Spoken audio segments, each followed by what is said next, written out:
রমজানের আগেই নির্বাচনের প্রস্তাব করেছেন তারেক রহমান। দলের চেয়ারপারসন বেগম খালেদা জিয়াও মনে করেন ওই সময় নির্বাচন অনুষ্ঠিত হলে ভালো হবে। জবাবে ইউনূস জানান, সব প্রস্তুতি শেষ করা গেলে 2026 সালের রমজান শুরু হওয়ার আগের সপ্তাহেও নির্বাচন আয়োজন করা যেতে পারে।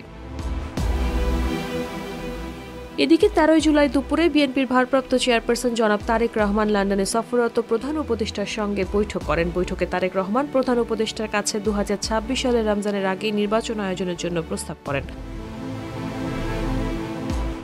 জবাবে প্রধান উপদেষ্টা বলেন যে তিনি আগামী বছরের এপ্রিলের প্রথমার্ধের মধ্যে নির্বাচন অনুষ্ঠানের ঘোষণা দিয়েছেন। সকল প্রস্তুতি সম্পন্ন করা গেলে 2026 সালের রমজান শুরু হওয়ার আগের সপ্তাহেও নির্বাচন আয়োজন করা যেতে পারে। সেক্ষেত্রে সেই সময়ের মধ্যে সংস্কার ও বিচারের বিষয়ে পর্যাপ্ত অগ্রগতি অর্জন করা প্রয়োজন হবে।